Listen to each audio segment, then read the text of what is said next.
ਸੋ ਅੱਜ ਦਾ ਦਿਨ ਬਹੁਤ ਮੁਬਾਰਕ ਆ ਕਿ ਖੁਦਾ ਨੇ ਸਾਨੂੰ ਨਵਾਂ ਦਿਨ ਬਖਸ਼ਿਆ।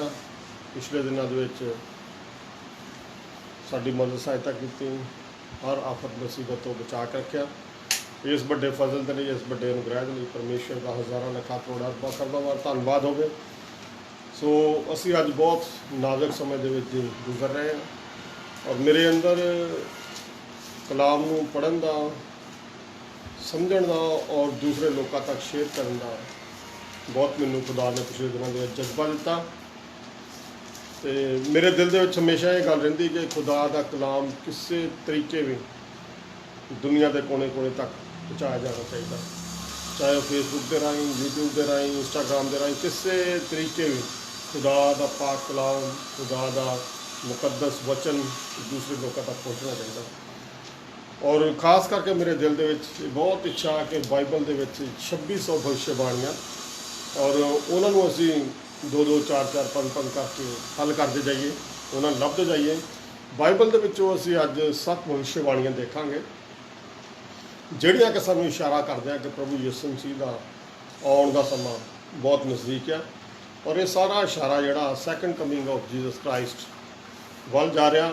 ਅੱਜ ਅਸੀਂ ਇਸ ਵਚਨ ਦੇ ਉੱਤੇ ਸਟੱਡੀ ਕਰਾਂਗੇ।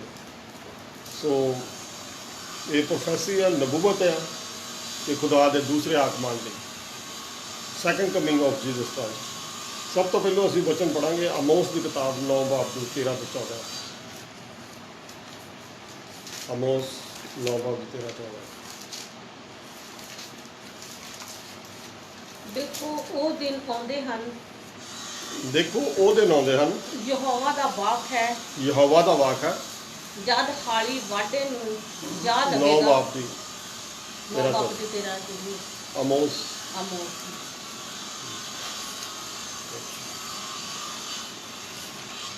ਡੈਨੀਅਲ ਤੋਂ ਅੱਗੇ। ਹਾਂਜੀ, ਆਮੋਸ।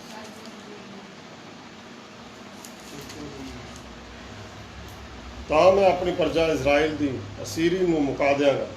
9 ਬਾਬ ਦੀ 14-15। ਤਾਂ ਮੈਂ ਆਪਣੀ ਪ੍ਰਜਾ ਇਸਰਾਇਲ ਦੀ ਅਸੀਰੀ ਨੂੰ ਮੁਕਾ ਦਿਆਂਗਾ। ਤਾਂ ਮੈਂ ਆਪਣੀ ਪ੍ਰਜਾ ਇਜ਼ਰਾਈਲ ਦੀ ਅਸੀਰੀ ਨੂੰ, ਗੁਲਾਮੀ ਨੂੰ ਮੁਕਾ ਦਿਆਂਗਾ। ਉਹ ਬਿਰਾਨ ਸ਼ਹਿਰਾਂ ਨੂੰ ਉਸਾਰਨਗੇ, ਉਹ ਵੀਰਾਨ ਸ਼ਹਿਰਾਂ ਨੂੰ ਜਿਹੜੇ ਇਸ ਟਾਈਮ ਵੀਰਾਨ ਹੋ ਚੁੱਕੇ ਹਨ, ਉਹਨਾਂ ਨੂੰ ਨਵੇਂ ਸਿਰਿਓਂ ਉਸਾਰਨਗੇ ਅਤੇ ਬਸਣਗੇ। ਉਹ ਬਸਣਗੇ, ਦੁਆਰਾ ਬਸਣਗੇ।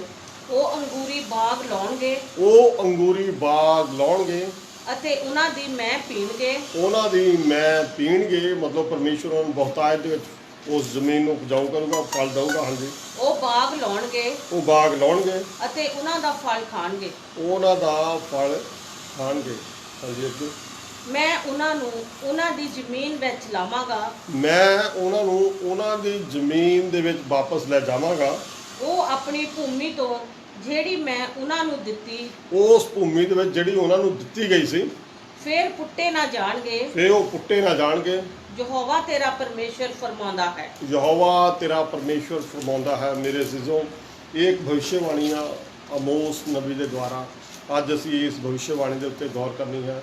ਮੇਰੇ ਅਜ਼ੀਜ਼ੋ, ਜਦੋਂ ਪ੍ਰਭੂ ਯਿਸੂ ਮਸੀਹ ਨੂੰ ਸਲੀਬੀ ਮੌਤ ਦੇ ਦਿੱਤੀ ਗਈ ਔਰ ਉਸ ਸਮੇਂ ਉੱਥੇ ਦੇ ਫੱਕੀ ਫਰੀਸੀ ਲੋਕਾਂ ਨੇ ਕਿਹਾ ਕਿ ਜਿਹੜਾ ਪ੍ਰਭੂ ਯਿਸੂ ਮਸੀਹ ਆ ਇਹਨੂੰ ਸਲੀਬੀ ਮੌਤ ਦਿੱਤੀ ਜਾਵੇ, ਪਰ ਜਿਹੜਾ ਡਾਕੂ ਆ ਬਰੱਬਾ ਉਹਨੂੰ ਛੱਡ ਦਿੱਤਾ ਜਾਵੇ। ਔਰ ਪੈਂਤੂਸ ਪਿਲਾਤੂਸ ਨੇ ਆਪਣੇ ਜਿਹੜੇ ਹੱਥ ਆ ਉਹ ਧੋ ਲਏ ਕਿ ਮੈਂ ਇਹਦੇ ਵਿੱਚ ਕੋਈ ਕ੍ਰਾਈਮ ਨਹੀਂ ਦੇਖਦਾ, ਮੈਂ ਇਹਦੇ ਵਿੱਚ ਕੋਈ ਪਾਪ ਨਹੀਂ ਦੇਖਦਾ, ਤਾਂ ਇਹਨੂੰ ਮੈਂ ਸਜ਼ਾ ਕਿਸ ਚੀਜ਼ ਦੀ ਦੇਵਾਂ। ਲੇਕਿਨ ਉਹਨਾਂ ਨੇ ਕਿਹਾ ਕਿ ਪ੍ਰਭੂ ਯਿਸੂ ਮਸੀਹ ਨੂੰ ਸਲੀਬੀ ਮੌਤ ਦਿਓ, ਪ੍ਰਭੂ ਯਿਸੂ ਮਸੀਹ ਨੂੰ ਸਲੀਬੀ ਮੌਤ ਦਿਓ। ਔਰ ਪੈਂਤੂਸ ਪਿਲਾਤੂਸ ਨੇ ਕਿਹਾ ਮੈਂ ਤਾਂ ਕੁਛ ਵੀ ਨਹੀਂ ਇਹਦੇ ਵਿੱਚ ਬੁਰਾਈ ਦੇਖਦਾ। ਔਰ ਉਹਨੇ ਕਿਹਾ ਕਿ ਇਹਦਾ ਖੂਨ ਸਾਡੇ ਔਰ ਸਾਡੇ ਆਉਣ ਵਾਲੇ ਬੱਚਿਆਂ ਦੇ ਸਿਰ ਦੇ ਉੱਤੇ ਹੋਵੇ। ਔਰ ਇਹ ਮਤੀ ਰਸੂਲ ਦੀ ਕਿਤਾਬ 24 ਬਾਬ ਦੀ 36 ਆਇਤ ਦੇ ਵਿੱਚ ਲਿਖਿਆ, ਕੋਈ ਨਹੀਂ ਪੜ੍ਹਨ ਦੀ ਨਹੀਂ ਲੋੜ। ਔਰ ਮੇਰੇ ਅਜ਼ੀਜ਼ੋ, ਉਹਨਾਂ ਨੇ ਆਪਣਾ ਸਰਾਪ ਆਪੇ ਹੀ ਆਪਣੇ ਸਿਰ ਦੇ ਉੱਤੇ ਲੈ ਲਿਆ। ਔਰ ਇਸਰਾਇਲੀ ਲੋਕ, ਯਹੂਦੀ ਲੋਕ ਇਸਰਾਇਲ ਦੇ ਵਿੱਚੋਂ 1900 ਸਾਲ ਭੱਜੇ ਰਹੇ। ਇਹ 100 ਦੇਸ਼ਾਂ ਦੇ ਵਿੱਚ ਖਿੱਲਰ ਪੱਤਰ ਗਏ ਔਰ ਇੰਨਾ ਕਿ ਇਹਨਾਂ ਦੇ ਉੱਤੇ ਜ਼ੁਲਮ ਹੋਇਆ ਕਿ ਪਿਛਲੇ ਦਿਨਾਂ ਦੇ ਵਿੱਚ ਆਪਾਂ ਸਟੱਡੀ ਕਰ ਰਹੇ ਸੀ ਕਿ ਜਿਹੜਾ ਹਿਟਲਰ ਸੀਗਾ ਉਹਨੇ ਸਾਰੇ ਯੂਰਪ ਦੇ ਵਿੱਚੋਂ ਚੁਣ ਕੇ ਯਹੂਦੀ ਲੋਕਾਂ ਨੂੰ ਮਾਰਿਆ ਔਰ ਬਹੁਤ ਵੱਡਾ ਜ਼ੁਲਮ ਹੋਇਆ। ਔਰ ਇੱਕ ਜੌਨ ਨਿਕਲਸ ਡਾਰਵਿਸ, ਉਹ ਵੀ ਇੱਕ ਜੂਸ਼ ਸੀਗਾ, ਉਹਦਾ ਐਕਸੀਡੈਂਟ ਹੋ ਗਿਆ ਔਰ ਉਹਨੇ ਇੱਕ ਮੁਹਿੰਮ ਚਲਾਈ ਵੀ ਸਾਰੇ ਜਿਹੜੇ ਯਹੂਦੀ ਲੋਕ ਆ ਦੁਆਰਾ ਇਕੱਠੇ ਹੋਣ ਔਰ ਵਾਪਸ ਇਸਰਾਇਲ ਨੂੰ ਜਾਣ। ਔਰ ਉਹਨੇ ਇਹੋ ਜਿਹੀ ਐਜੀਟੇਸ਼ਨ ਸਟਾਰਟ ਕੀਤੀ ਕਿ ਸਾਰੇ ਯਹੂਦੀ ਲੋਕ ਵਾਪਸ ਜਾਣ ਲੱਗ ਪਏ ਔਰ ਉੱਥੇ ਜਾ ਕੇ ਦੁਆਰਾ ਜਿਹੜੀਆਂ ਭਵਿੱਖਬਾਣੀਆਂ ਸੀਗੀਆਂ ਉਹਨੇ ਸਾਰੀਆਂ ਪੜ੍ਹੀਆਂ ਬਾਈਬਲ ਦੇ ਵਿੱਚੋਂ ਇਜ਼ਰਾਈਲ ਦੇ ਬਾਰੇ, ਔਰ ਉਹ ਸ਼ਹਿਰ ਜਾ ਕੇ ਇਜ਼ਰਾਈਲ ਦੇਸ਼ ਜਾ ਕੇ ਦੁਆਰਾ ਵਸ ਗਿਆ ਔਰ ਉਹਦੇ ਬਾਰੇ ਅਸੀਂ ਅੱਜ ਗੱਲ ਕਰਾਂਗੇ। ਔਰ ਜਿਹੜਾ ਇਸਰਾਇਲ ਦਾ ਸਾਰਾ ਇਸ਼ਾਰਾ ਆ, ਇਜ਼ਰਾइल ਦੇ ਵਿੱਚ ਚਿੰਨ੍ਹ ਔਰ ਚਮਤਕਾਰ ਹੋਣਗੇ ਤਾਂ ਹੀ ਪ੍ਰਭੂ ਯਿਸੂ ਮਸੀਹ ਦੀ ਸੈਕੰਡ ਕਮਿੰਗ, ਦੂਸਰਾ ਆਗਮਨ ਉਹਦਾ ਇਸ ਧਰਤੀ ਉੱਤੇ ਹੋਵੇਗਾ। ਸੋ ਆਓ ਇੱਕ ਵਚਨ ਹੋਰ ਪੜ੍ਹੀਏ, ਹਿਜ਼ਕੀਏਲ ਦੀ ਕਿਤਾਬ 34 ਬਾਬ ਦੇ 16-17। ਹਿਜ਼ਕੀਏਲ ਦੀ ਕਿਤਾਬ 34 ਦੇ 16-17। ਹਿਜ਼ਕੀਏਲ ਨਵੀਂ 34 ਬਾਬ 16-17। ਮੈਂ ਗਵਾਚੀਆਂ ਹੋਈਆਂ ਭੇਡਾਂ ਦੀ ਭਾਲ ਕਰਾਂਗਾ। ਮੇਰੇ ਜ਼ਿਜ਼ੋ ਯਹੂਦੀ ਲੋਕ ਜਦੋਂ ਸਾਰੇ ਨੱਠ ਗਏ, 100 ਦੇਸ਼ਾਂ ਦੇ ਵਿੱਚ ਖਿੱਲਰ ਪੱਤਰ ਗਏ।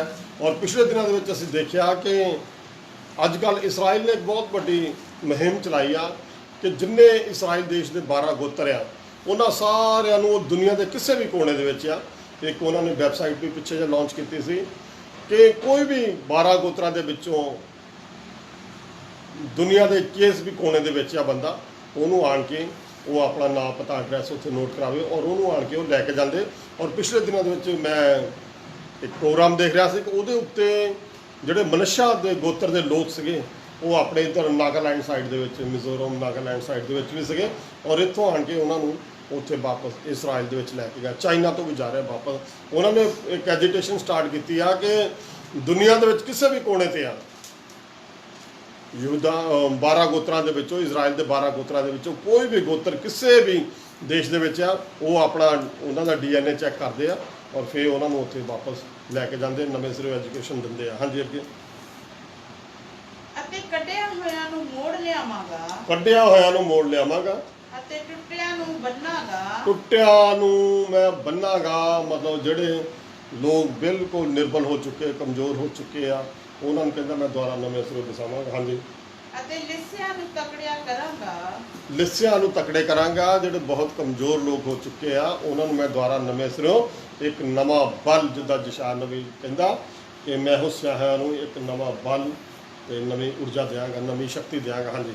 ਪਰ ਮੋਟਿਆਂ ਅਤੇ ਜ਼ੋਰਾਵਰਾਂ ਨੂੰ ਮਾਰਾਂ, ਪਰ ਮੋਟੇ ਤੇ ਜ਼ੋਰਾਵਰਾਂ ਨੂੰ ਮਾਰਾਂਗਾ। ਮਤਲਬ ਕਹਿਣ ਦਾ ਕਿ ਜਿਹੜੇ ਕੁਝ ਫੱਕੀ ਫਰੀਸੀ ਲੋਕ ਹੈ ਜਿਨ੍ਹਾਂ ਨੇ ਪ੍ਰਭੂ ਯਿਸੂ ਮਸੀਹ ਦੇ ਕਲਾਮ ਦੇ ਉਹਦੇ ਮੁਕੱਦਸ ਵਚਨਾਂ ਨੂੰ ਉਹਦਾ ਤਰਜਮਾ ਕੁਝ ਗਲਤ ਕੀਤਾ ਔਰ ਉਹਨਾਂ ਨੂੰ ਕਹਿੰਦਾ ਮੈਂ ਮਾਰਾਂਗਾ। ਕਿਉਂਕਿ ਜਦੋਂ ਆਪਾਂ ਲੂਕਾ 11 ਬਾਬ ਦੀ 52 ਦੇਖਦੇ ਹਾਂ ਤਾਂ ਉਹਦੇ ਵਿੱਚ ਲਿਖਦਾ ਕਿ ਸਵਰਗ ਦੀਆਂ ਕੁੰਜੀਆਂ ਇਹਨਾਂ ਦੇ ਕੋਲ ਆ, ਨਾ ਇਹ ਸਵਰਗ 'ਚ ਵੜਦੇ ਆ ਤੇ ਨਾ ਕਿਸੇ ਨੂੰ ਵੜਨ ਦਿੰਦੇ ਆ। ਹਾਂਜੀ ਅੱਗੇ। ਮੈਂ ਉਹਨਾਂ ਨੂੰ ਨਿਆਂ ਨਾਲ ਚਾਰਾਂਗਾ, ਮੈਂ ਉਹਨਾਂ ਨੂੰ ਇਨਸਾਫ ਦੇ ਨਾਲ ਚਰਾਵਾਂਗਾ। ਹਾਂਜੀ। ਹੇ ਮੇਰੀਓ ਭੇਡੋ, ਹੇ ਮੇਰੀਓ ਭੇਡੋ, ਤੁਹਾਡੇ ਵਿਖੇ ਪ੍ਰਭੂ ਯਹੋਵਾ ਇਉਂ ਫਰਮਾਉਂਦਾ ਹੈ, ਤੁਹਾਡੇ ਵਿਖੇ ਪ੍ਰਭੂ ਯਹੋਵਾ ਇਉਂ ਫਰਮਾਉਂਦਾ ਹੈ, ਵੇਖੋ ਮੈਂ ਭੇਡ ਅਤੇ ਭੇਡ ਵਿੱਚ, ਵੇਖੋ ਮੈਂ ਭੇਡ ਔਰ ਭੇਡ ਦੇ ਵਿੱਚ ਦੁੰਬਿਆਂ ਅਤੇ ਬੱਕਰਿਆਂ ਵਿੱਚ ਨਿਆਂ ਕਰਾਂਗਾ। ਦੁੰਬਿਆਂ ਤੇ ਬੱਕਰਿਆਂ ਦੇ ਵਿੱਚ ਨਿਆਂ ਕਰਾਂਗਾ। ਮੇਰੇ ਸਿਜ਼ੋ ਦੁੰਬੇ ਵੀ ਇੱਥੇ ਉਹਨਾਂ ਲੋਕਾਂ ਨੂੰ ਕਿਹਾ ਗਿਆ ਜਿਹੜੇ ਫੱਕੀ ਫਰੀਸੀ ਲੋਕ ਹੈ, ਜਿਹੜੇ ਪ੍ਰਭੂ ਯਿਸੂ ਮਸੀਹ ਦਾ ਕਲਾਮ ਬਹੁਤ ਕੁਝ ਜਾਣਦੇ ਆ ਲੇਕਿਨ ਉਹਨਾਂ ਦੇ ਦਿਮਾਗ ਮੋਟੇ ਹੋ ਚੁੱਕੇ। ਉਹ ਕਹਿੰਦਾ ਕਿ ਉਹ ਸੁਣਦੇ ਹੋਏ ਵੀ ਨਾ ਸੁਣਨਗੇ, ਦੇਖਦੇ ਹੋਏ ਵੀ ਨਾ ਦੇਖਣਗੇ। ਇਹ ਦੁੰਬੇ ਉਹਨਾਂ ਲੋਕਾਂ ਨੂੰ ਕਿਹਾ ਗਿਆ। ਹਾਂਜੀ ਅੱਗੇ। ਔਰ ਇੱਥੇ ਜਿਹੜਾ ਭੇਡਾਂ ਦਾ ਔਰ ਬੱਕਰੀਆਂ ਦਾ ਜ਼ਿਕਰ ਕੀਤਾ ਗਿਆ, ਜਦੋਂ ਆਪਾਂ ਮਤੀ ਰਸੂਲ ਦੀ ਕਿਤਾਬ 25 ਬਾਬ ਪੜ੍ਹਨ ਦੀ ਲੋੜ ਤੇ 31 ਤੋਂ 34 ਵਰਸ ਪੜ੍ਹਦੇ ਆ, ਉਹਦੇ ਵਿੱਚ ਲਿਖਿਆ ਗਿਆ ਕਿ ਜਦੋਂ ਉਹ ਪੂਰੇ ਤੇਜ ਦੇ ਵਿੱਚ ਸਿਆਸਨ ਦੇ ਉੱਤੇ ਬੈਠੂਗਾ ਪ੍ਰਭੂ ਯਿਸੂ ਮਸੀਹ ਔਰ ਉਹ ਭੇਡਾਂ ਨੂੰ ਇੱਕ ਪਾਸੇ ਔਰ ਬੱਕਰੀਆਂ ਨੂੰ ਇੱਕ ਪਾਸੇ ਕਰੇਗਾ ਔਰ ਭੇਡਾਂ ਨੂੰ ਆਪਣੇ ਸੱਜੇ ਹੱਥ ਔਰ ਬੱਕਰੀਆਂ ਨੂੰ ਖੱਬੇ ਹੱਥ ਔਰ ਭੇਡਾਂ ਨੂੰ ਕਹੂਗਾ ਕਿ ਹੇ ਮੇਰੇ ਮੁਬਾਰਕ ਲੋਕੋ, ਆਓ ਮੇਰੇ ਉਸ ਰਾਜ ਵਿੱਚ ਸ਼ਾਮਲ ਹੋ ਜਿਹੜਾ ਮੈਂ ਇਸ ਜ਼ਮੀਨ ਦੀ ਮੁੱਢੋਂ ਤੋਂ ਮੈਂ ਤੁਹਾਡੇ ਲਈ ਬਣਾ ਰੱਖਿਆ। ਉਸ ਰਾਜ ਦੇ ਉਹਨਾਂ ਨੂੰ ਅਧਿਕਾਰੀ ਬਣਾਵਾਂਗਾ ਔਰ ਜਿਹੜੇ ਖੱਬੇ ਪਾਸੇ ਲੋਕ ਬੱਕਰੀਆਂ ਹਨ ਉਹਨਾਂ ਨੂੰ ਨਾ ਬੁਝਣ ਵਾਲੀ ਅੱਗ ਵਿੱਚ ਸੁੱਟਿਆ ਜਾਵੇਗਾ। ਔਰ ਇਹ ਸਾਰਾ ਇਸ਼ਾਰਾ ਉਧਰ ਨੂੰ ਜਾ ਰਿਹਾ ਹੈ। ਇੱਕ ਤੀਸਰੀ ਭਵਿੱਖਬਾਣੀ ਇੱਕ ਹੋਰ ਆਪਾਂ ਪੜ੍ਹੀਏ, ਹਿਜ਼ਕੀਏਲ 38 ਬਾਬ ਦੀ 8 ਆਇਤ। हिजकियल 38 बाब की 8 है। ਅਤੇ ਬਹੁਤ ਦਿਨਾਂ ਮਗਰੋਂ ਤੂੰ ਵੇਖਿਆ ਜਾਵੇਗਾ बहुत दिनों मगरों तू वेख्या जावेगा। ਅਤੇ ਆਖਰੀ ਬਰਿਆਂ ਵਿੱਚ ਉਸ ਭੂਮੀ ਤੇ ਜਿਹੜੀ ਤਲਵਾਰ ਤੋਂ ਛਡਾਈ ਗਈ ਹੈ आखिरी बरिया दे विच उस भूमि तो जिहड़ी तलवार के द्वारा छड़ाई गई है, ਜਿੱਥੇ ਬਹੁਤ ਲੋਕ ਇਕੱਠੇ ਕੀਤੇ ਗਏ ਹਨ। जिथे बहुत सारे लोग हुण इकट्ठे किए गए हैं। ਇਸਰਾਇਲ ਦੇ ਪਰਬਤਾਂ ਤੇ ਜਿਹੜੇ ਪੁਰਾਣੇ ਸਮੇਂ ਤੋਂ ਉਜਾੜ ਸਨ ਇਸਰਾਇਲ ਦੇ ਪਰਬਤਾਂ ਤੇ ਉਹਨਾਂ ਨੂੰ ਇਕੱਠਿਆ ਕੀਤਾ ਗਿਆ ਜਿਹੜੇ ਪੁਰਾਣੇ ਸਮੇਂ ਦੇ ਵਿੱਚ ਉਜਾੜ ਸੀ। ਹਾਂਜੀ, ਅਤੇ ਉਹਨਾਂ ਲੋਕਾਂ ਵਿੱਚੋਂ ਬਾਹਰ ਲਿਆਂਦੀ ਗਈ। ਉਹਨਾਂ ਲੋਕਾਂ ਦੇ ਵਿੱਚੋਂ ਬਾਹਰ ਲਿਆਂਦੀ ਗਈ। ਔਰ ਮੇਰੇ ਅਜ਼ੀਜ਼ੋ, ਇਹ ਜਿਹੜਾ ਦੁਆਰਾ ਪੜ੍ਹੋ ਇਸ ਨੂੰ। ਅਤੇ ਉਹ ਸਾਰੇ ਦੇ ਸਾਰੇ ਨਿਸ਼ਚਿੰਤ ਹੋ ਕੇ ਬਸਣਗੇ। ਉਹ ਸਾਰੇ ਦੇ ਸਾਰੇ ਨਿਸ਼ਚਿੰਤ ਹੋ ਕੇ ਬਸਣਗੇ। ਔਰ ਮੇਰੇ ਅਜ਼ੀਜ਼ੋ, ਇਸਰਾਇਲ ਦੇਸ਼ ਜਿਹੜਾ ਆ, ਯਹੂਦੀ ਲੋਕ ਸਾਰੇ ਉੱਥੋਂ, ਜਦੋਂ ਰੋਮਨ ਸਰਕਾਰ ਨੇ ਬਹੁਤ ਉਹਨਾਂ ਦੇ ਉੱਤੇ ਵੱਡਾ ਜ਼ੁਲਮ ਕੀਤਾ, ਉਹ ਸਾਰੇ ਉੱਥੇ ਡਰ ਕੇ ਭੱਜ ਗਏ ਔਰ ਉਹਨਾਂ ਉੱਤੇ ਦੂਸਰੇ ਦੇਸ਼ਾਂ ਨੇ ਕਬਜ਼ਾ ਕਰ ਲਿਆ। ਔਰ ਫਿਰ ਜਦੋਂ ਇਸਰਾਇਲੀ ਲੋਕ ਆਪਣੇ ਦੇਸ਼ ਵਿੱਚ ਵਾਪਸ ਆਏ, 100 ਦੇਸ਼ਾਂ ਦੇ ਵਿੱਚ ਖਿੱਲਰ ਪੱਤਰ ਗੈਸ ਗਏ ਔਰ ਇਹਨਾਂ ਨੇ ਆਣ ਕੇ ਇੱਕ ਨਵੇਂ ਸਿਰਿਓਂ ਇਸਰਾਇਲ ਦੇਸ਼ ਨੂੰ ਬਣਾਇਆ। ਰੀਬਰਥ ਆਫ ਇਸਰਾਇਲ ਉਹਨੂੰ ਕਿਹਾ ਗਿਆ। ਔਰ ਇਹ 14 ਮਈ 1948 ਨੂੰ ਇਹ ਦੇਸ਼ ਨਵੇਂ ਸਿਰਿਓਂ ਬਣਾਇਆ ਗਿਆ। ਔਰ 100 ਦੇਸ਼ਾਂ ਤੋਂ ਸਾਰੇ ਲੋਕ ਇਕੱਠੇ ਹੋ ਕੇ ਉੱਥੇ ਉਹਨਾਂ ਨਵੇਂ ਸਿਰਿਓਂ ਦੁਆ ਪ੍ਰਾਰਥਨਾ ਸ਼ੁਰੂ ਕੀਤੀ, ਆਰਾਧਨਾ ਸਤੁਤੀ ਕੀਤੀ। ਔਰ ਮੇਰੇ ਅਜ਼ੀਜ਼ੋ ਦੱਸਦੇ ਆ, ਜਦੋਂ ਤੋਂ ਉਹ ਉੱਥੇ ਵਾਪਸ ਆਏ ਆ, ਉਦੋਂ ਤੋਂ ਉੱਥੇ ਖੁਸ਼ਹਾਲੀ ਬਹੁਤ ਜ਼ਿਆਦਾ ਆ ਗਈ। ਔਰ ਜਦੋਂ ਆਪਾਂ ਜਿਹੜਾ ਮੈਟਰੋਲੋਜੀਕਲ ਸਰਵੇ ਆਫ ਇਜ਼ਰਾਈਲ ਦੇਖੀਏ ਤਾਂ ਪਿਛਲੇ 1800 ਸਾਲਾਂ ਦੇ ਵਿੱਚ ਉਨੀ ਉੱਥੇ ਬਾਰਿਸ਼ ਨਹੀਂ ਪਈ, ਕਿਉਂਕਿ ਉਹ ਦੇਸ਼ ਬਿਲਕੁਲ ਖੰਡਰ ਬਣ ਚੁੱਕਾ ਸੀ, ਇੱਕ ਬਹੁਤ ਅਜਾੜਬੀਆ ਬਣ ਚੁੱਕਾ ਸੀ, ਕਿਉਂਕਿ ਉੱਥੇ ਕੋਈ ਰਹਿੰਦਾ ਹੀ ਨਹੀਂ ਸੀਗਾ। ਔਰ ਜਦੋਂ ਤੋਂ ਉੱਥੇ ਇਜ਼ਰਾਈਲੀ ਲੋਕ, ਯਹੂਦੀ ਲੋਕ ਆ ਗਏ, ਉਦੋਂ ਤੋਂ ਹੀ ਖੁਦਾ ਨੇ ਉਹਨਾਂ ਨੂੰ ਅਬਰਾਹਮ, ਇਜ਼ਾਕ ਤੇ ਯਾਕੂਬ ਵਾਲੀਆਂ ਆਸ਼ਾ ਤੇ ਬਰਕਤਾਂ ਦੇਣੀਆਂ ਸ਼ੁਰੂ ਕਰ ਦਿੱਤੀਆਂ ਹਨ। ਔਰ ਜੋ ਵਚਨ ਦੇ ਵਿੱਚ ਲਿਖਿਆ ਕਿ ਜਿਸ ਜ਼ਮੀਨ ਦੇ ਉੱਤੇ ਤੂੰ ਪੈਰ ਰੱਖੇਂਗਾ ਉਹ ਪੈਰ ਜ਼ਮੀਨ ਤੇਰੀ ਹੋ ਜਾਊਗੀ, ਠੀਕ ਉਸੇ ਤਰ੍ਹਾਂ ਜਿਹੜੇ ਖੁਦਾ ਦੇ ਵਾਅਦੇ ਸੀਗੇ ਅਬਰਾਹਮ, ਇਜ਼ਾਕ, ਯਾਕੂਬ ਤੇ ਇਜ਼ਰਾइल ਦੇ ਨਾਲ ਔਰ ਇਜ਼ਰਾइल ਦੇ 12 ਗੋਤਰਾਂ ਦੇ ਨਾਲ, ਉਹੀ ਆਸ਼ਾ ਤੇ ਬਰਕਤਾਂ ਦੇ ਨਾਲ ਪ੍ਰਭੂ ਨੇ ਉਹਨਾਂ ਨੂੰ ਉੱਥੇ ਦੁਆਰਾ ਉਹਨਾਂ ਉੱਤੇ ਅੰਡੇਲ ਦਿੱਤਾ ਹੈ। ਹਾਂਜੀ, ਇੱਕ ਵਚਨ ਹੋਰ ਪੜ੍ਹੀਏ, ਹਿਜਕੀਅਲ ਦੀ ਕਿਤਾਬ 36 ਬਾਬ ਦੀ 8 ਤੋਂ 10 ਹੈ। 36 ਬਾਬ 8 ਤੋਂ 10 ਹੈ। ਪਰ ਤੁਸੀਂ ਹੈ ਇਸਰਾਇਲ ਦੇ ਪਰਬਤੋਂ, ਇਹ ਸਾਰੀਆਂ ਭਵਿੱਖਬਾਣੀਆਂ ਹੈ ਇਜ਼ਰਾइल ਦੇ ਪਰਬਤੋਂ, ਤੁਸੀਂ ਆਪਣੀਆਂ ਟਹਿਣੀਆਂ ਕੱਢੋਗੇ, ਤੁਸੀਂ ਆਪਣੀਆਂ ਟਾਹਣੀਆਂ ਕੱਢੋਗੇ ਅਤੇ ਮੇਰੀ ਪ੍ਰਜਾ ਇਸਰਾਇਲ ਦੇ ਲਈ ਫਲ ਦੇਵੋਗੇ। ਮੇਰੀ ਪ੍ਰਜਾ ਇਜ਼ਰਾइल ਦੇ ਲਈ ਫਲ ਦੇਵੋਗੇ। ਔਰ ਮੇਰੇ ਅਜ਼ੀਜ਼ੋ, ਅੱਜ ਜਿਹੜਾ ਇਜ਼ਰਾइल ਆ, ਜਿਹੜਾ ਆਜ਼ਾਦ ਬਿਆਬਾਨ ਬਣ ਚੁੱਕਾ ਸੀ, ਉੱਥੇ ਇੰਨੀ ਕੁ ਜ਼ਿਆਦਾ ਜ਼ਮੀਨ ਉਪਜਾਊ ਆ ਵੀ ਉੱਥੇ ਜਿਹੜਾ ਮਿਸਰ ਦੇਸ਼ ਆ, ਉੱਥੇ ਦੇ ਜਿਹੜੇ ਅੰਗੂਰ ਆ ਉਹ ਸੜੇ ਸੁੱਕੇ ਹੋਏ ਆ, ਬਹੁਤ ਬਰੀਕ ਬਰੀਕ ਆ। ਔਰ ਇਜ਼ਰਾइल ਦੇਸ਼ ਦੇ ਜਿਹੜੇ ਮਨੱਕਾ ਆ ਜਾਂ ਉੱਥੇ ਦੀਆਂ ਸੌਗੀਆਂ, ਜਿੰਨੇ ਵੀ ਬਹੁਤ ਵਧੀਆ ਵਧੀਆ ਫਲ ਫਰੂਟ ਆ, ਬਹੁਤ ਹੀ ਉਹਨਾਂ ਦਾ ਟੇਸਟ ਅਲੱਗ ਆ, ਬਹੁਤ ਹੀ ਜ਼ਿਆਦਾ ਉਹਦੇ ਵਿੱਚ ਤਾਕਤ ਆ। ਔਰ ਉਹ ਬਹੁਤ ਜ਼ਿਆਦਾ ਉਪਜਾਊ ਜ਼ਮੀਨ ਆ ਜਿਹੜੀ ਬਹੁਤ ਵੱਡੀ ਪੈਦਾਵਾਰ ਦੇ ਰਹੀ ਆ। ਹਾਂਜੀ, ਕਿਉਂ ਜੋ ਉਹ ਛੇਤੀ ਆਉਣ ਵਾਲੇ ਹਨ। ਕਿਉਂ ਜੋ ਛੇਤੀ ਆਉਣ ਵਾਲੇ ਹਨ। ਹਾਂਜੀ, ਇਸ ਲਈ ਵੇਖੋ, ਹਾਂਜੀ, ਮੈਂ ਤੁਹਾਡੀ ਵੱਲ ਹਾਂ ਵੇਖੋ ਮੈਂ ਤੁਹਾਡੀ ਵੱਲ ਹਾਂ ਅਤੇ ਮੈਂ ਆਪਣਾ ਮੂੰਹ ਤੁਹਾਡੀ ਵੱਲ ਕਰਾਂਗਾ, ਮੈਂ ਆਪਣਾ ਮੂੰਹ ਤੁਹਾਡੀ ਵੱਲ ਕਰਾਂਗਾ ਅਤੇ ਤੁਸੀਂ ਵਾਹੇ ਜਾਓਗੇ, ਤੁਸੀਂ ਵਾਹੇ ਜਾਓਗੇ। ਪਹਾੜਾਂ ਨੂੰ ਕਹਿ ਰਿਹਾ ਵੀ ਤੁਸੀਂ ਵਾਹੇ ਜਾਓਗੇ ਤੇ ਬੀਜੇ ਜਾਓਗੇ।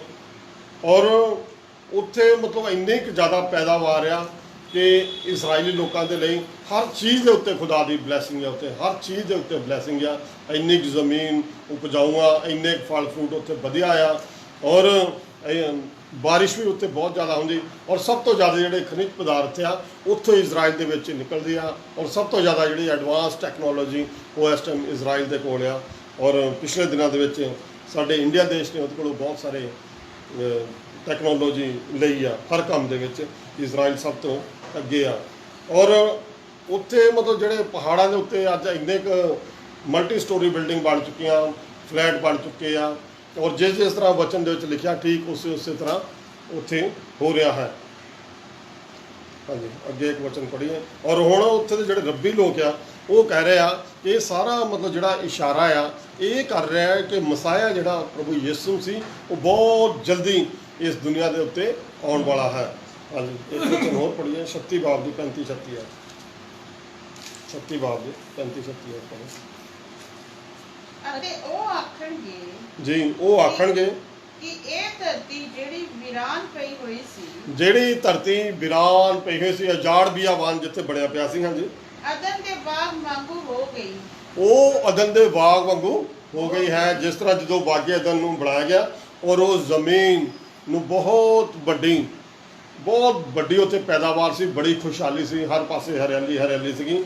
ਉਹ ਕਹਿੰਦਾ ਬਾਗੇ ਅਦਨ ਦੀ ਤਰ੍ਹਾਂ ਮੈਂ ਇਸ ਦੇਸ਼ ਨੂੰ ਬਣਾਵਾਂਗਾ। ਹਾਂਜੀ, ਅਤੇ ਬਰਬਾਦ ਤੇ ਉਜੜੇ ਤੇ ਟੱਠੇ ਹੋਏ ਸ਼ਹਿਰ ਗੜ੍ਹਾਂ ਵਾਲੇ ਵਿੱਚ ਵਸਦੇ ਹੋ ਗਏ। ਜਿਹੜੇ ਉਜਾੜ ਤੇ ਟੱਠੇ ਹੋਏ ਸ਼ਹਿਰ ਸੀਗੇ ਉਹਨਾਂ ਨੂੰ ਮੈਂ ਦੁਬਾਰਾ ਨਵੇਂ ਸਿਰਿਓਂ ਵਸਾਵਾਂਗਾ, ਕਿਉਂਕਿ ਉੱਥੇ ਬਹੁਤ ਵੱਡੀਆਂ ਬਿਲਡਿੰਗਾਂ ਬਣ ਗਈਆਂ, ਬਹੁਤ ਵੱਡੀਆਂ ਉੱਥੇ ਬਿਲਡਿੰਗਾਂ, ਮਾਲਸ, ਫਲੈਟ, ਸਾਰਾ ਕੁਝ ਬਣ ਗਿਆ। ਔਰ ਉਹ ਵੀ ਇਹ ਦੱਸਦੇ ਆ ਕਿ ਰੱਬੀ ਇਹ ਕਹਿ ਰਿਹਾ ਕਿ ਇਹ ਜਿਹੜਾ ਸਾਰਾ ਇਸ਼ਾਰਾ ਆ ਇਹ ਪ੍ਰਭੂ ਯਿਸੂ ਮਸੀਹ ਦੀ ਸੈਕੰਡ ਕਮਿੰਗ ਵੱਲ ਜਾ ਰਿਹਾ ਹੈ। ਹਾਂਜੀ, ਅੱਗੇ ਤਦੋਂ ਕੌਮਾਂ ਜਿਹੜੀਆਂ ਤੁਹਾਡੇ ਆਲੇ ਦੁਆਲੇ ਬਚੀਆਂ ਹੋਈਆਂ ਹਨ, ਜਿਹੜੀਆਂ ਕੌਮਾਂ ਤੁਹਾਡੇ ਆਲੇ ਦੁਆਲੇ ਬਚੀਆਂ ਹੋਈਆਂ ਹਨ, ਜਾਣਨਗੀਆਂ ਕਿ ਮੈਂ ਯਹੋਵਾ ਨੇ ਟੱਠਿਆਂ ਥਾਵਾਂ ਨੂੰ ਬਣਾਇਆ ਹੈ। ਕਹਿੰਦਾ ਇਹ ਜਾਣਨਗੀਆਂ ਕਿ ਮੈਂ ਯਹੋਵਾ ਨੇ ਇਹਨਾਂ ਟੱਠਿਆਂ ਥਾਵਾਂ ਨੂੰ ਵੀ ਬਣਾਇਆ ਹੈ।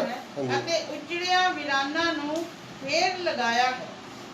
ਉਜੜਿਆ ਥਾਵਾਂ ਨੂੰ ਮੈਂ ਫਿਰ ਦੁਬਾਰਾ ਬਣਾਇਆ ਹੈ। ਔਰ ਜਿਹੜੇ ਉੱਥੇ ਥਾਂ ਉਜੜੇ ਹੋਏ ਸੀਗੇ ਉਹਨਾਂ ਨੂੰ ਦੁਬਾਰਾ ਨਵੇਂ ਸਿਰਿਓਂ ਉਹਨਾਂ ਦੀ ਰਿਪੇਅਰ ਕਰਕੇ ਉੱਥੇ ਬਹੁਤ ਸਾਰੇ ਯਹੂਦੀ ਉਹਨਾਂ ਦੇ ਲੋਕਾਂ ਦੇ ਅੰਦਰ ਉੱਥੇ ਫਲੈਟਸ ਦੇ ਵਿੱਚ ਰਹਿ ਰਹੇ ਹਨ। ਉਹਨਾਂ ਜਿਹੜੀਆਂ ਪੁਰਾਣੀਆਂ ਬਿਲਡਿੰਗਾਂ ਸੀ ਉਹਨਾਂ ਦੇ ਵਿੱਚ ਬਹੁਤ ਸਾਰੇ ਲੋਕ ਰਹਿ ਰਹੇ ਹਨ।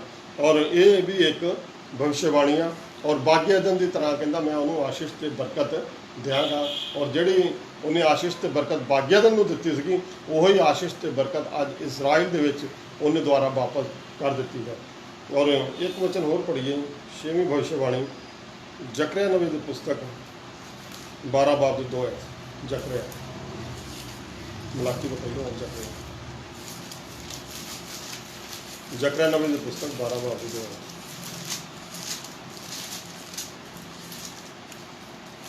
ਵੇਖ ਮੈਂ ਯਰੂਸ਼ਲਮ ਨੂੰ ਆਲੇ ਦੁਆਲੇ ਦੇ ਸਾਰੇ ਲੋਕਾਂ ਵਿੱਚ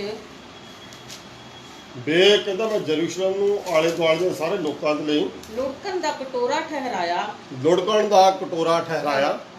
ਨਾਲੇ ਇਹ ਯਹੂਦਾ ਦੇ ਵਿਰੁੱਧ ਵੀ ਹੋਵੇਗਾ। ਜਦ ਯਰੂਸ਼ਲਮ ਦੇ ਵਿਰੁੱਧ ਘੇਰਾ ਪਾਇਆ ਜਾਵੇਗਾ। ਪਿਛਲੇ ਦਿਨਾਂ ਦੇ ਵਿੱਚ ਅਸੀਂ ਦੇਖਿਆ 2 ਹਫ਼ਤੇ ਪਹਿਲਾਂ ਦੀ ਗੱਲ ਆ ਕਿ ਪੈਲਸਟਾਈਨ ਔਰ ਇਜ਼ਰਾਈਲ ਦੇ ਆਪਸ ਦੇ ਵਿੱਚ ਲੜਾਈ ਹੋ ਗਈ ਔਰ ਸਾਰੇ ਦੁਨੀਆ ਜਿਹੜੀ ਆ 57 ਦੇਸ਼ ਜਿਹੜੇ ਆ ਉਹ ਪੈਲਸਟਾਈਨ ਵੱਲ ਹੋ ਗਿਆ, ਜਿਹੜੇ ਮੁਹੰਮਦਨ ਕੰਟਰੀਜ਼ ਆ, ਔਰ 19 ਦੇਸ਼ ਜਿਹੜੇ ਆ ਉਹ ਇਸਰਾਇਲ ਦੇ ਵਿੱਚ ਸੀਗੇ। ਔਰ ਸਾਨੂੰ ਇਦਾਂ ਲੱਗਦਾ ਸੀ ਕਿ ਜਿੱਦਾਂ 3rd ਵਰਲਡ ਵਾਰ ਲੱਗਣ ਦੇ ਚਾਂਸ ਹੋ ਗਏ ਹੈ। ਔਰ ਮੇਰੇ ਅਜ਼ੀਜ਼ੋ ਯਰੂਸ਼ਲਮ ਇੱਕ ਖਾਸ ਜਗ੍ਹਾ ਆ ਜਿੱਥੇ ਕਿ ਮਤਲਬ ਹਰ ਲੋਕ ਉਹਨੂੰ ਚਾਹੁੰਦੇ ਆ। ਮੁਹੰਮਦਨ ਲੋਕ ਕਹਿੰਦੇ ਕਿ ਯਰੂਸ਼ਲਮ 'ਤੇ ਸਾਡਾ ਕਬਜ਼ਾ ਹੋ ਜਾਏ। ਇਹ ਸਿਰਫ ਇੱਕ 8 ਏਕੜ ਜ਼ਮੀਨ ਆ ਯਰੂਸ਼ਲਮ, ਜਿੱਥੇ ਵੈਸਟਰਨ ਵਾਲ ਉਹ ਸੁਲੇਮਾਨ ਦਾ ਮੰਦਿਰ ਸੀਗਾ ਔਰ ਦੂਸਰੇ ਪਾਸੇ ਫਲਸਤੀਨ ਦੇ ਵਿੱਚ ਉਹਨਾਂ ਨੇ ਡੋਮ ਆਫ ਰੌਕ ਬਣਾ ਲਿਆ। ਔਰ ਉਹ ਜਗ੍ਹਾ ਦੀ ਬੜੀ ਉਹਨਾਂ ਨੇ ਪ੍ਰੋਬਲਮ ਕੀਤੀ ਪਈ। ਉਹ ਕਹਿੰਦੇ ਇੱਥੇ ਸਾਡਾ ਕਬਜ਼ਾ, ਫਲਸਤੀਨ ਵਾਲੇ ਕਹਿੰਦੇ ਸਾਡਾ ਕਬਜ਼ਾ, ਤੇ ਯਰੂਸ਼ਲਮ ਵਾਲੇ ਕਹਿੰਦੇ ਸਾਡਾ ਕਬਜ਼ਾ, ਔਰ ਮੁਹੰਮਦਨ ਕਹਿੰਦੇ ਸਾਡਾ ਕਬਜ਼ਾ ਹੋ ਜਾਏ, ਕ੍ਰਿਸਚਨ ਕਹਿੰਦੇ ਉੱਥੇ ਸਾਡਾ ਕਬਜ਼ਾ ਹੋ ਜਾਵੇ। ਔਰ ਯੂਐਨਓ ਕਹਿੰਦਾ ਕਿ ਮੇਰਾ ਇੱਥੇ ਮੇਨ ਹੈੱਡ ਆਫਿਸ ਬਣੇ। ਯੂਨਾਈਟਿਡ ਨੇਸ਼ਨ ਆਰਗੇਨਾਈਜੇਸ਼ਨ ਇਹ ਕਹਿ ਰਿਹਾ ਕਿ ਮੇਰਾ ਇੱਥੇ ਵੱਡਾ ਆਫਿਸ ਬਣਨਾ ਚਾਹੀਦਾ ਹੈ। ਹਰ ਯਰੂਸ਼ਲਮ ਦੇ ਉੱਤੇ ਖਾਸ ਨਿਗਾਹ ਉਹ ਤਦ ਕਰਕੇ ਕਹਿ ਰਿਹਾ ਕਿ ਇਹ ਸਾਰੇ ਵਰਲਡ ਦੇ ਲਈ ਇੱਕ ਖਾਸ ਆਕਰਸ਼ਣ ਦਾ ਕੇਂਦਰ ਬਣਿਆ ਪਿਆ ਯਰੂਸ਼ਲਮ। ਇਸ ਕਰਕੇ ਉੱਥੇ ਇਹ ਖੁਦਾ ਵੱਲੋਂ ਆ। ਔਰ ਯਰੂਸ਼ਲਮ ਇੱਕ ਬਹੁਤ ਪਵਿੱਤਰ ਸ਼ਹਿਰ ਆ ਔਰ ਇਹ ਹਮੇਸ਼ਾ ਹੀ ਜਦੋਂ ਤੱਕ ਦੁਨੀਆ ਰਹੂਗੀ ਯਰੂਸ਼ਲਮ ਦੀ ਇਸੇ ਤਰ੍ਹਾਂ ਹੀ ਥੋੜ੍ਹੀ ਪ੍ਰੋਬਲਮ ਰਹੂਗੀ ਔਰ ਉਹਨੂੰ ਕੋਈ ਹਰਾ ਨਹੀਂ ਸਕਦਾ। ਔਰ ਖੁਦਾ ਦੇ ਵਚਨਾਂ ਦੇ ਵਿੱਚ ਲਿਖਿਆ ਕਿ ਯਰੂਸ਼ਲਮ ਇੱਕ ਇਹੋ ਜਿਹਾ ਪੱਥਰ ਆ ਜਿਹੜਾ ਉਹਦੇ ਨਾਲ ਟਕਰਾਊਗਾ ਉਹ ਖੁਦ ਚੂਰ ਹੋ ਜਾਊਗਾ। ਚਾਹੇ ਸਾਰੀ ਦੁਨੀਆ ਇੱਕ ਪਾਸੇ ਹੋ ਜਾਏ ਤਾਂ ਵੀ ਕੋਈ ਯਰੂਸ਼ਲਮ ਨੂੰ ਹਰਾ ਨਹੀਂ ਸਕਦਾ। ਔਰ ਕਿਉਂਕਿ ਖਾਸ ਉੱਥੇ ਯਰੂਸ਼ਲਮ ਦੇ ਉੱਤੇ ਪ੍ਰਭੂ ਯਿਸੂ ਮਸੀਹ ਦੀ ਖਾਸ ਆਸ਼ੀਸ਼ ਤੇ ਬਰਕਤ ਆ। ਇੱਕ ਹੋਰ ਭਵਿੱਖਬਾਣੀ ਦੇਖਾਂਗੇ ਆਪਾਂ 7ਵੀਂ ਭਵਿੱਖਬਾਣੀ ਯਸ਼ਾਇਆ ਨਬੀ ਦੀ ਪੁਸਤਕ 66 ਬਾਬ ਦੀ 8 ਹੈ। ਯਸ਼ਾਇਆ ਨਬੀ ਦੀ ਪੁਸਤਕ 66 ਬਾਬ ਦੀ 8 ਹੈ। ਇਹ ਖਾਸ ਭਵਿੱਖਬਾਣੀਆਂ ਜਿਹੜੀਆਂ ਕਿ ਮੈਂ ਚਾਹੁੰਦਾ ਕਿ ਸਾਡੀ ਆਉਣ ਵਾਲੀ ਜਨਰੇਸ਼ਨ ਨੂੰ, ਸਾਡੇ ਬੱਚਿਆਂ ਨੂੰ ਇਹਨਾਂ ਚੀਜ਼ਾਂ ਦਾ ਪਤਾ ਹੋਣਾ ਚਾਹੀਦਾ ਹੈ। ਅਜਿਹੀ ਗੱਲ ਸੁਣੀ ਕੀ ਕਿਸੇ ਨੇ ਅਜਿਹੀ ਗੱਲ ਸੁਣੀ ਆ? ਕਿਹਨੇ ਅਜਿਹੀਆਂ ਗੱਲਾਂ ਵੇਖੀਆਂ, ਇਹਨੇ ਇਹੋ ਜਿਹੀਆਂ ਅਜੀਬ ਔਰ ਅਚੰਭੀਆਂ ਗੱਲਾਂ ਦੇਖੀਆਂ। ਭਲਾ ਇੱਕ ਦਿਨ ਵਿੱਚ ਕੋਈ ਦੇਸ਼ ਪੈਦਾ ਹੋ ਜਾਵੇਗਾ, ਕੀ ਇੱਕ ਦਿਨ ਦੇ ਵਿੱਚ ਕੋਈ ਦੇਸ਼ ਪੈਦਾ ਹੋ ਜਾਵੇਗਾ, ਜਾਂ ਇੱਕ ਪਲ ਵਿੱਚ ਕੋਈ ਕੌਮ ਜੰਮ ਪਵੇਗੀ? ਜਾਂ ਇੱਕ ਪਲ ਦੇ ਵਿੱਚ ਕੋਈ ਕੌਮ ਜੰਮ ਪਵੇਗੀ? ਜਦੋਂ ਤਾਂ ਸਿਯੋਨ ਨੂੰ ਪੀੜਾਂ ਲੱਗੀਆਂ, ਜਦੋਂ ਦੀਆਂ ਸਿਓਨ ਨੂੰ ਪੀੜਾਂ ਲੱਗੀਆਂ, ਉਸ ਆਪਣੇ ਪੁੱਤਰਾਂ ਨੂੰ ਜਣੇ। ਉਸ ਆਪਣੇ ਪੁੱਤਰਾਂ ਨੂੰ ਜਣਿਆ ਹੈ। ਔਰ ਮੇਰੇ ਅਜ਼ੀਜ਼ੋ, ਸਿਓਨ ਦੀ ਇੱਕ ਬਹੁਤ ਖਾਸ ਜਗ੍ਹਾ ਆ ਮੁਕੱਦਸ ਬਾਈਬਲ ਦੇ ਵਿੱਚ। ਸਿਓਨ ਇੱਕ ਬਹੁਤ ਖਾਸ ਜਗ੍ਹਾ ਆ। ਔਰ ਮੇਰੇ ਅਜ਼ੀਜ਼ੋ, ਇਹ ਜਿਹੜਾ ਇਸਰਾਈਲ ਦੇਸ਼ ਆ ਇੱਕ ਦਿਨ ਦੇ ਵਿੱਚ ਬਣਿਆ ਹੈ। ਔਰ ਜਦੋਂ ਜਿਹੜਾ ਉੱਥੇ ਦਾ ਪਹਿਲਾ ਪ੍ਰਾਈਮ ਮਿਨਿਸਟਰ ਸੀਗਾ ਡੇਵਿਡ ਵੈਨ ਗੁਰੀਅਨ, ਉਹਨੇ ਮਤਲਬ ਸਾਰੀ ਉੱਥੇ ਬਣਾਈ। ਔਰ UN ਨੇ ਇੱਕ ਦਿਨ ਦੇ ਵਿੱਚ ਉਹਨੂੰ ਰੈਕੋਗਨੀਸ਼ਨ ਦਿੱਤੀ। UK ਨੇ ਉਹਨੂੰ ਇੱਕ ਦਿਨ 'ਚ, USA ਨੇ ਉਹਨੂੰ ਇੱਕ ਦਿਨ 'ਚ ਰੈਕੋਗਨੀਸ਼ਨ ਦੇ ਦਿੱਤੀ। ਔਰ ਜਿਹੜੇ UK ਔਰ USA ਦੇਸ਼ ਆ, UK ਨੂੰ ਗ੍ਰੇਟ ਬ੍ਰਿਟਨ ਬਣਨ ਦੇ ਲਈ ਕਈ 100 ਸਾਲ ਲੱਗ ਗਏ, ਉਹ ਤਾਂ ਬਣਿਆ। ਔਰ ਜਿਹੜਾ ਯੂਨਾਈਟਿਡ ਸਟੇਟਸ ਆਫ ਅਮਰੀਕਾ, ਉਹਨੂੰ ਵੀ ਕਈ ਸਦੀਆਂ ਲੱਗ ਗਈਆਂ ਤਾਂ ਉਹ ਇੱਕ ਬਹੁਤ ਵੱਡਾ ਦੇਸ਼ ਬਣਿਆ। ਲੇਕਿਨ ਇਸਰਾਈਲ ਦੇਸ਼ ਇੱਕ ਇਹੋ ਜਿਹਾ ਆ ਕਿ ਜਿਹੜਾ ਇੱਕ ਦਿਨ ਦੇ ਵਿੱਚ ਬਣਿਆ। ਔਰ ਕਿਉਂਕਿ ਜਿਹੜਾ ਆਖਰੀ ਵਚਨ ਆਪਾਂ ਪੜ੍ਹਦੇ ਹਾਂ, ਸਿਓਨ ਵਾਲੀ ਬਸ ਪੜ੍ਹੋ, ਜਦੋਂ ਸਿਓਨ ਨੂੰ ਪੀੜਾਂ ਲੱਗੂ, ਜਦੋਂ ਤਾਂ ਸਿਯੋਨ ਨੂੰ ਪੀੜਾਂ ਲੱਗੀਆਂ, ਜਦੋਂ ਦੀਆਂ ਸਿਓਨ ਨੂੰ ਪੀੜਾਂ ਲੱਗੀਆਂ, ਉਸ ਆਪਣੇ ਪੁੱਤਰਾਂ ਨੂੰ ਜਣੇ। ਉਸ ਆਪਣੇ ਪੁੱਤਰਾਂ ਨੂੰ ਜਣਿਆ ਹੈ। ਔਰ ਮੇਰੇ ਅਜ਼ੀਜ਼ੋ, ਇਜ਼ਰਾਈਲ ਨੂੰ ਯਹੋਵਾ ਪਰਮੇਸ਼ਵਰ ਨੇ ਕਿਹਾ ਗਿਆ ਕਿ ਇਸਰਾਈਲ ਮੇਰਾ ਇਕਲੌਤਾ ਪੁੱਤਰ ਆ। ਔਰ ਜਿਹੜੀ ਯਹੂਦੀ ਕੌਮ ਆ, ਉਹਦੀ ਇੱਕ ਖਾਸ ਪਰਜਾ ਆ, ਉਹਦੀ ਇੱਕ ਬਹੁਤ ਵੱਡੀ ਖੁਦਾ ਦੇ ਪਾਕ ਕਲਾਮ ਦੇ ਵਿੱਚ ਅਹਿਮੀਅਤ ਆ। ਬੇਸ਼ੱਕ ਅੱਜ ਉਹ ਪ੍ਰਭੂ ਯਿਸੂ ਮਸੀਹ ਨੂੰ ਕਬੂਲ ਕਰਦੇ ਜਾਂ ਨਹੀਂ ਕਰਦੇ, ਲੇਕਿਨ ਉਹਨਾਂ ਦੇ ਉੱਤੇ ਖਾਸ ਖੁਦਾ ਦੀ ਰਹਿਮਤ ਆ। ਔਰ ਉਹ ਆਖਰੀ ਸਮੇਂ ਦੇ ਵਿੱਚ ਉਹਨਾਂ ਨੂੰ ਬਚਾਉਣਾ ਹੀ ਬਚਾਉਣਾ ਹੈ, ਕਿਉਂਕਿ ਉਹਦੇ ਲਈ ਪ੍ਰਭੂ ਦਾ ਇਹ ਵਾਅਦਾ ਹੈ ਕਿ ਮੈਂ ਉਹਨੂੰ ਕਨਾਨ ਦੇਸ਼ ਦੇ ਵਿੱਚ ਲੈ ਕੇ ਜਾਣਾ ਹੈ, ਸਿਓਨ ਦੇਸ਼ ਦੇ ਵਿੱਚ ਲੈ ਕੇ ਜਾਣਾ ਹੈ ਸਾਰੀ ਪਰਜਾ ਨੂੰ।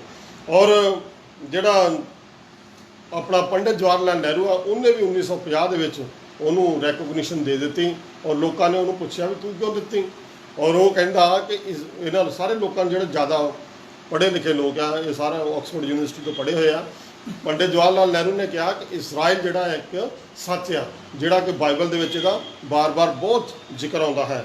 ਔਰ ਮੇਰੇ ਅਜ਼ੀਜ਼ੋ, ਇਹ ਜਿਹੜੀ ਇਹ ਵੀ ਸੱਤਵੀਂ ਇੱਕ ਭਵਿੱਖਬਾਣੀ ਆ। ਔਰ ਇੱਕ ਖਾਸ ਭਵਿੱਖਬਾਣੀ ਜਿਹੜੀ ਪ੍ਰਭੂ ਯਿਸੂ ਮਸੀਹ ਨੇ ਕੀਤੀ ਆ। ਮਤੀ ਰਸੂਲ ਦੀ ਕਿਤਾਬ 24 ਬਾਬ ਦੀ 32 ਤੋਂ 34 ਪੜ੍ਹੀਏ। ਮਤੀ ਰਸੂਲ ਦੀ ਕਿਤਾਬ, ਪ੍ਰਭੂ ਯਿਸੂ ਮਸੀਹ ਦੇ ਦੁਆਰਾ ਇਹ ਭਵਿੱਖਬਾਣੀ ਕੀਤੀ ਗਈ। ਉਹਦੇ ਚੇਲੇ ਉਹਨੂੰ ਪੁੱਛਦੇ ਆ, ਕਿਉਂਕਿ ਝੂਠੇ ਮਸੀਹ ਅਤੇ ਝੂਠੇ ਨਬੀ ਉੱਠਣਗੇ। ਦੇਖੋ 24 ਬਾਬ 32 ਤੋਂ 34। ਫਿਰ ਹੰਜੀਰ ਦੇ ਬ੍ਰਿਸ਼ ਤੋਂ, ਫਿਰ ਹੰਜੀਰ ਦੇ ਬ੍ਰਿਸ਼ ਤੋਂ, ਜਿਹੜਾ ਹੰਜੀਰ ਦਾ ਬ੍ਰਿਸ਼ ਆ, ਹੰਜੀਰ ਨੂੰ ਇੱਕ ਇਜ਼ਰਾਈਲ ਦੇਸ਼ ਨੂੰ ਇਹ ਰਿਪਰੈਜ਼ੈਂਟ ਕਰਦਾ। ਅੰਜੀਰ ਦਾ ਜਿਹੜਾ ਦਰਖਤ ਆ, ਉਹ ਇਜ਼ਰਾਈਲ ਦੇ ਦੇਸ਼ ਨੂੰ ਇੱਕ ਰਿਪਰੈਜ਼ੈਂਟ ਕਰਦਾ, ਉਹਨੂੰ ਦਰਸਾਉਂਦਾ ਹੈ। ਹਾਂਜੀ, ਫਿਰ ਹੰਜੀਰ ਦੇ ਬ੍ਰਿਸ਼ ਤੋਂ ਇੱਕ ਦ੍ਰਿਸ਼ਟਾਂਤ ਸਿੱਖੋ। ਜਦ ਕਹਿੰਦਾ ਹੰਜੀਰ ਦੇ ਬ੍ਰਿਸ਼ ਤੋਂ ਇੱਕ ਦ੍ਰਿਸ਼ਟਾਂਤ ਸਿੱਖੋ। ਹਾਂਜੀ, ਜਦ ਉਹਦੀ ਟਹਿਣੀ ਨਰਮ ਹੁੰਦੀ ਜਦੋਂ ਉਹਦੀ ਟਹਿਣੀ ਨਰਮ ਹੁੰਦੀ ਹੈ ਅਤੇ ਪੱਤੇ ਫੁੱਟਦੇ ਹਨ, ਅਤੇ ਪੱਤੇ ਫੁੱਟਦੇ ਹਨ, ਤਦ ਜਾਣ ਲੈਂਦੇ ਹਨ ਕਿ ਗਰਮੀ ਦੀ ਰੁੱਤ ਨੇੜੇ ਹੈ। ਤਾਂ ਕਹਿੰਦਾ ਆਪਾਂ ਸਾਰੇ ਲੋਕ ਜਾਣ ਲੈਂਦੇ ਵੀ ਗਰਮੀ ਦੀ ਰੁੱਤ ਨੇੜੇ ਹੈ। ਇਸੇ ਤਰ੍ਹਾਂ ਤੁਸੀਂ ਵੀ ਜਦ ਇਹ ਸਭ ਕੁਝ ਵੇਖੋ, ਇਸੇ ਤਰ੍ਹਾਂ ਜਦੋਂ ਤੁਸੀਂ ਇਹ ਸਾਰਾ ਕੁਝ ਵੇਖੋ ਤਾਂ ਜਾਣ ਲਵੋ ਜੋ ਉਹ ਨੇੜੇ ਸਗੋਂ ਬੂਹੇ ਉੱਤੇ ਹੈ। ਉਹ ਸਮਾਂ ਆ ਗਿਆ ਹੈ, ਸਮਾਂ ਬੂਹੇ ਉੱਤੇ ਹੈ। ਪ੍ਰਭੂ ਯਿਸੂ ਮਸੀਹ ਬੂਹੇ ਉੱਤੇ ਖੜਾ ਹੈ। ਜਦੋਂ ਕਹਿੰਦਾ ਇਦਾਂ ਦਾ ਸਮਾਂ ਆ ਜਾਓ ਤਾਂ ਸਮਝ ਲਓ ਵੀ ਪ੍ਰਭੂ ਯਿਸੂ ਮਸੀਹ ਬੂਹੇ ਉੱਤੇ ਖੜਾ ਹੈ। ਹਾਂਜੀ, ਮੈਂ ਤੁਹਾਨੂੰ ਸੱਚ ਆਖਦਾ ਹਾਂ, ਮੈਂ ਤੁਹਾਨੂੰ ਸੱਚ ਆਖਦਾ ਹਾਂ ਕਿ ਜਦ ਤੱਕ ਇਹ ਸਭ ਗੱਲਾਂ ਨਾ ਹੋ ਲੈਣ, ਜਦ ਤੱਕ ਇਹ ਸਾਰੀਆਂ ਗੱਲਾਂ ਪੂਰੀਆਂ ਨਾ ਹੋ ਜਾਣ, ਕਿਉਂਕਿ ਜਿਹੜੀਆਂ ਪਿਛਲੀਆਂ 7 ਭਵਿੱਖਬਾਣੀਆਂ ਦੇਖੀਆਂ ਉਹ ਪੂਰੀਆਂ ਹੋ ਚੁੱਕੀਆਂ ਹਨ। ਹਾਂਜੀ, ਇਹ ਪੀੜ੍ਹੀ ਬੀਤ ਨਾ ਜਾਵੇਗੀ, ਇਹ ਪੀੜ੍ਹੀ ਬੀਤ ਨਾ ਜਾਵੇਗੀ, ਆਕਾਸ਼ ਅਤੇ ਧਰਤੀ ਟਲ ਜਾਣਗੇ, ਆਕਾਸ਼ ਅਤੇ ਧਰਤੀ ਟਲ ਜਾਣਗੇ, ਪਰ ਮੇਰੇ ਬਚਨ ਕਦੇ ਨਾ ਟਲਣਗੇ। ਪਰ ਮੇਰੇ ਵਚਨ ਕਦੀ ਨਾ ਟਲਣਗੇ। ਇਹ ਪ੍ਰਭੂ ਯਿਸੂ ਮਸੀਹ ਨੇ ਆਪਣੇ ਦੂਸਰੀ ਵਾਰ ਆਉਣ ਦੇ ਲਈ ਖੁਦ ਭਵਿੱਖਬਾਣੀ ਕੀਤੀ ਹੈ। ਔਰ ਮੇਰੇ ਅਜ਼ੀਜ਼ੋ, ਖੁਦਾ ਦੇ ਪਾਕ ਵਚਨ ਦੇ ਵਿੱਚ ਲਿਖਿਆ, ਮੁਕੱਦਸ ਬਾਈਬਲ ਦੇ ਵਿੱਚ ਲਿਖਿਆ ਕਿ ਜ਼ਮੀਨ ਅਸਮਾਨ ਟਲ ਜਾਣਗੇ, ਪਰ ਮੇਰੇ ਕਹੇ ਹੋਏ ਸ਼ਬਦ ਕਦੇ ਵੀ ਟਲ ਨਹੀਂ ਸਕਦੇ। ਔਰ ਮੇਰੇ ਅਜ਼ੀਜ਼ੋ, ਅਸੀਂ ਅੱਜ ਬਹੁਤ ਨਾਜ਼ੁਕ ਸਮੇਂ ਵਿੱਚ ਦੀ ਗੁਜ਼ਰ ਰਹੇ ਹਾਂ। ਕਿਹੋ ਜਿਹੀਆਂ ਮਹਾਮਾਰੀਆਂ, ਕਿਹੋ ਜਿਹੇ ਦੁੱਖ ਸੰਕਟ ਕਲੇਸ਼ ਇਸ ਟਾਈਮ ਦੁਨੀਆ ਦੇ ਉੱਤੇ ਪਏ ਹੋਏ ਹਨ, ਔਰ ਸਿਰਫ ਸਾਨੂੰ ਪ੍ਰਭੂ ਯਿਸੂ ਮਸੀਹ ਦਾ ਨਾਮ ਹੀ ਬਚਾ ਸਕਦਾ ਹੈ। ਜਿਨ੍ਹਾਂ ਲੋਕਾਂ ਨੇ ਆਪਾਂ ਨੂੰ ਆਪਣੇ ਆਪ ਨੂੰ ਪ੍ਰਭੂ ਯਿਸੂ ਮਸੀਹ ਦੇ ਚਰਨਾਂ ਦੇ ਸਮਰਪਿਤ ਕਰ ਦਿੱਤਾ ਹੈ, ਪ੍ਰਭੂ ਯਿਸੂ ਮਸੀਹ ਨੂੰ ਆਪਣਾ ਮੁਕਤੀਦਾਤਾ ਉद्धारकर्ता ਕਬੂਲ ਕਰ ਲਿਆ ਹੈ, ਉਹ ਲੋਕ ਹੀ ਬਚਾਏ ਜਾਣਗੇ। ਉਹ ਲੋਕ ਹੀ ਇਸ ਸਮੇਂ, ਇਸ ਬਹੁਤ ਮੁਸ਼ਕਲ ਸਮੇਂ ਤੋਂ ਬਚ ਸਕਦੇ ਹਨ। ਅਦਰਵਾਈਜ਼ ਦੁਨੀਆ ਦੇ ਵਿੱਚ ਕੋਈ ਐਸਾ ਨਹੀਂ ਕਿ ਜਿਹੜਾ ਆਪਣੇ ਆਪ ਨੂੰ ਇਸ ਮਹਾਕਸ਼ਟ ਤੋਂ ਬਚਾ ਸਕਦਾ ਹੈ, ਕਿਉਂਕਿ ਆਉਣ ਵਾਲਾ ਸਮਾਂ ਤਾਂ ਇਸ ਤੋਂ ਬਹੁਤ ਜ਼ਿਆਦਾ ਖਰਾਬ ਹੈ। ਜਿਹੜੇ ਮਤਲਬ 3.5 ਸਾਲ ਦਾ ਕਲੇਸ਼ ਇੱਕ ਆ ਔਰ 3.5 ਸਾਲ ਦਾ ਕਲੇਸ਼ ਇੱਕ ਆ, ਉਸ ਸਮੇਂ ਤੋਂ ਬਚ ਕੇ ਰਹਿਣਾ ਔਰ ਦੁਆ ਕਰਿਆ ਕਰੋ ਕਿ ਸਾਡੇ ਲਈ ਉਹ ਸਮਾਂ ਨਾ ਆਵੇ, ਕਿਉਂਕਿ ਅਸੀਂ ਖੁਦਾ ਦੀ ਪਾਕ ਦੁਲਹਨ ਬਣ ਕੇ ਪਹਿਲੀ ਕਿਆਮਤ ਦੇ ਵਿੱਚ ਬੱਦਲਾਂ ਤੱਕ ਅਸੀਂ ਪ੍ਰਭੂ ਯਿਸੂ ਮਸੀਹ ਦੇ ਨਾਲ ਉਠਾਏ ਜਾਈਏ। ਔਰ ਮੇਰੇ ਅਜ਼ੀਜ਼ੋ, ਇਹ ਜਿਹੜੀਆਂ 7 ਭਵਿੱਖਬਾਣੀਆਂ ਤੁਹਾਨੂੰ ਦੱਸੀਆਂ ਗਈਆਂ, ਇਹ ਆਪਣੇ ਬੱਚਿਆਂ ਨੂੰ ਵੀ ਦੱਸੋ, ਅੱਗੇ ਤੋਂ ਅੱਗੇ ਇਸ ਵਚਨ ਨੂੰ ਸ਼ੇਅਰ ਕਰੋ, ਤਾਂ ਜੋ ਇਹ ਖੁਦਾ ਦਾ ਮੁਕੱਦਸ ਵਚਨ, ਖੁਦਾ ਦਾ ਪਾਕ ਕਲਾਮ ਦੂਸਰੇ ਲੋਕਾਂ ਤੱਕ ਪਹੁੰਚ ਸਕੇ। ਔਰ ਖੁਦਾ ਇਹਨਾਂ ਵਚਨਾਂ ਦੇ ਨਾਲ ਤੁਹਾਨੂੰ ਸਾਰਿਆਂ ਨੂੰ ਬਹੁਤ ਸਾਰੀ ਆਸ਼ੀਸ਼ ਤੇ ਬਰਕਤ ਦੇਵੇ। ਆਮੀਨ।